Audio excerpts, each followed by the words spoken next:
Hey everyone, I'm Charles for Sports360az.com. I'm now joined by two very special guests, creator of the Genius Key, Amilya Antonetti, and former NFL player, now motivational speaker and entrepreneur, Sean James. So Amilya, the Genius Key, let's just start off easy, right off the bat, what exactly it is for those that might not know. So the Genius Key is a brand new tool that has been out probably in testing now for almost 20 some odd years.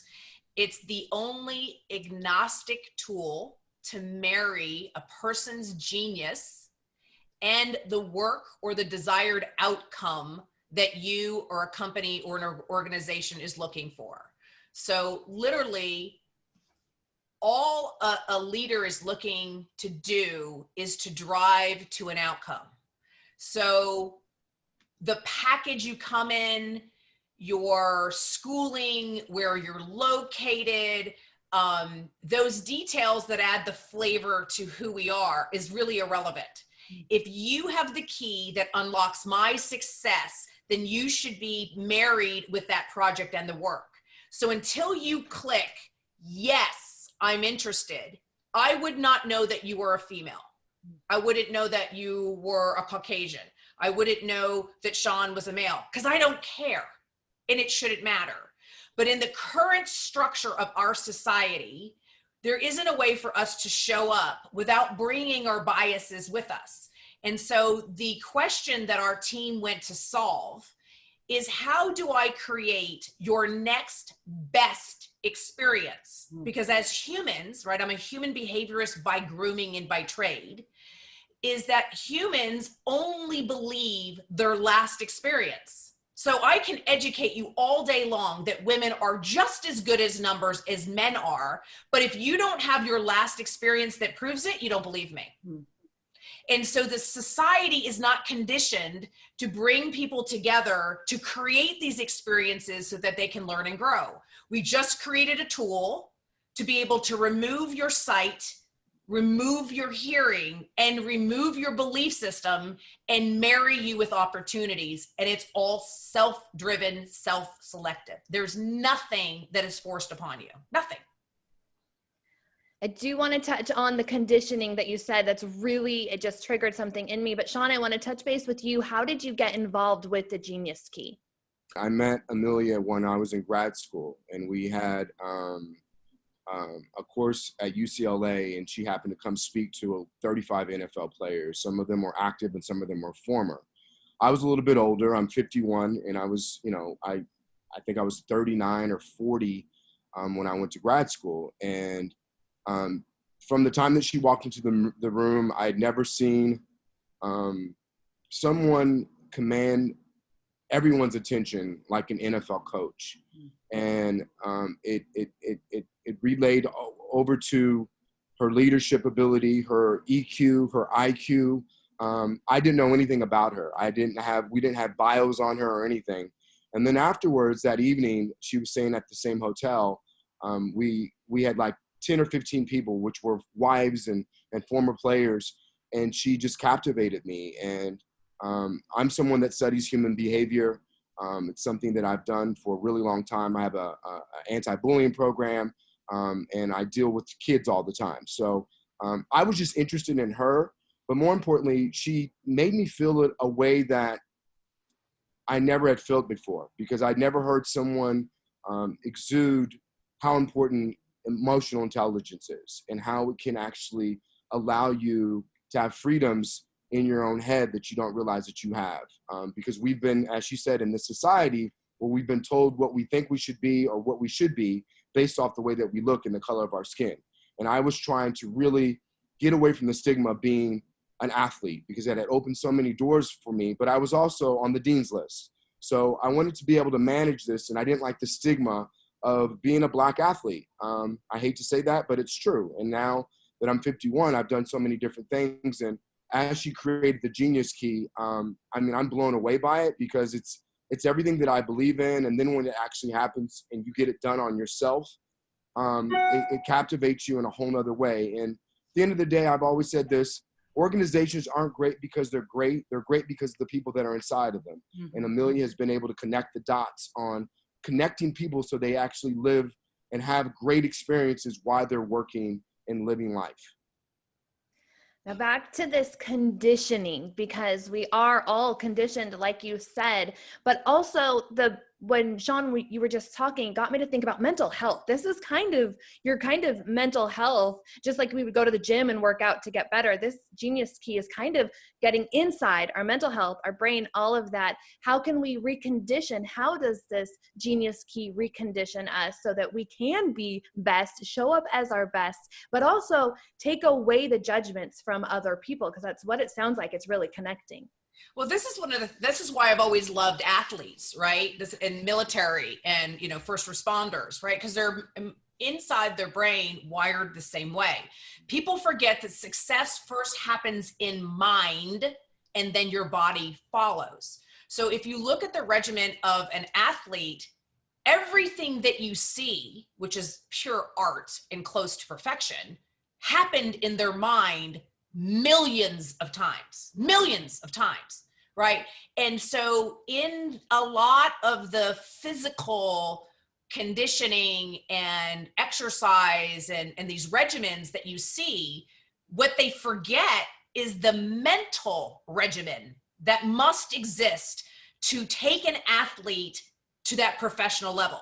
I think people forget about the statistics. To make it to the NFL is literally, the percentage is so small, but yet people look at the physical regimen of an athlete and forget that more than 50% of it is mental. But then take a look at your most successful businesses and CEOs and those leaders. It's not the mental success tools is what creates a great leader and a great company. And so we've just skipped over such importance of what we think and how we're taught to think and how that shows up. And what we need is tools to keep conditioning the thinking to be your highest and best self. It's easy to fall back into old beliefs and patterns. And so I remind people that true deep learning, that the result is normally growth and change, is painful. So if you're not in pain or uncomfortable, you're just riding the current. You're not truly learning. And so this type of conditioning for athletes, people forget how much the relationship between the coach and the athlete, that's fundamental to the success. Because what the coach is not doing is physically, right, conditioning them. They're mentally conditioning them on every word and every tone and every part of it. So if you have a coach who sees, hears, recognizes, celebrates, and supports within the unit, then the athlete can scale. But put underneath the wrong leadership or the wrong coach or the wrong relationship, doesn't matter how great of a champion he will fail. Yeah. And so part of the wisdom, right, that the relationship between Sean and I, that he was able to bring, is that his mental capacity was off the chart. Just off the chart in everything that he does to a level of excellence, because he wouldn't accept anything else, mentally or physically. And in listening to him speak, he really touches on your mental power and how that mental power, when not used correctly, creates bullying and power and control and some of these horrific negative vibrations that happen in the world. And so I think that's where we connected, because my core reason for being here is to help heal pain.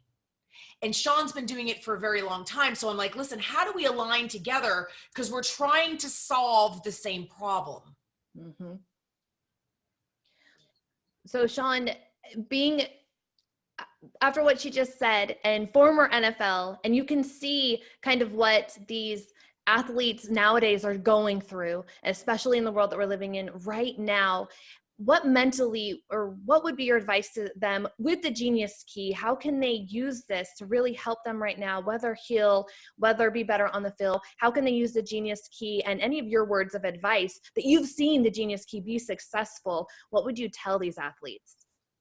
that, to get to the National Football League or any professional sports, there's a very high level of physical gifts. We all know that. But the real players, the Michael Jordans, the Kobe Bryants, the Nolan Ryans, I could go on, the Joe Montanas, that the Tom Brady's that show up when it's really, really tough to get it done. That is a mental advantage. And I would tell every player out there that, something like the Genius Key really taps into your emotional intelligence. And it allows you to be able to work. We have something that we call in the National Football League, or even just being a pro, do it 10,000 times, right? You get 10,000 reps in. I've caught 10,000 footballs. I've spoken 10,000 times. So when you tap into that emotional intelligence, and the Genius Key gives you the gifts that you need, that you're great at, and maybe some things that you're not great at, it allows you to be able to kind of look at yourself from a different lens. And that in itself will, one, make you think about taking care of your head. Mm-hmm. See, if I show up to training camp and I'm physically not able to run an out route, they're going to put me on IR. But if I show up and I say, listen, I had a death in the family, my head's not into it, then something's wrong with me, right? They might release me.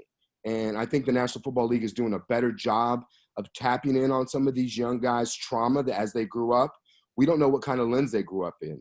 We don't know what kind of environment they grew up in. It could have been a domestic violence. It could have been drug addiction. It could have been so many different things that people exterior, you don't know because they look like they're great, you don't know what's going on emotionally. And I think Amilya's Genius Key taps in on some of these things from the relationship that you have with your mother and father, or you don't have, or the emotional level that you have with a relationship, from marriage to girlfriend to boyfriend. And these things affect us once we get to our place of work, right? I mean, you're working right now. There's certain things that we have to prep before we actually are on, but we also have to make sure that our mental health is good. And I think someone that I really feel like has touched on this, that is actually, I think, an angel right now, is Kobe Bryant.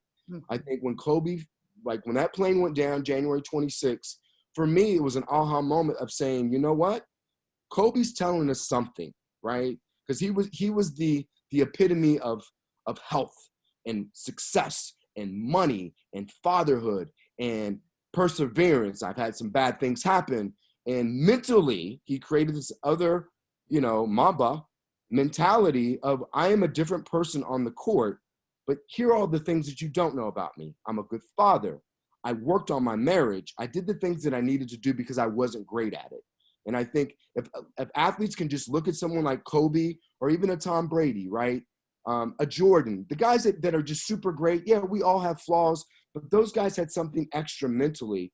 And, I'm someone that suffers with depression. Amilya's tapped in on that. Like I take things extremely personal, but I didn't know that hormonally these things can affect me. And I think a lot of players, as they come out of the league, they only know what that feels like to run through a stadium in front of 80,000 people. And it's hard to, transfer that into a regular working job. And I think the Genius Key has the ability to say, hey, this is what you could be great at. And you can have that same success on the baseball field, the basketball court, or the NFL stadium in the workforce if you apply these things. And I think that's really what I would share with them if they were to choose to get involved, because it's changed my life at 51. It's tapped in on things that I didn't really know that existed. And I'm pretty good with myself. And, she breaks you down. And it's something that I think true leaders are willing to embrace, because we want to know our flaws. Guys that don't want to deal with, I don't want to know about it, they're not real leaders for me. So I want to deal with someone that wants to be exposed, but more importantly, can work on some of those things.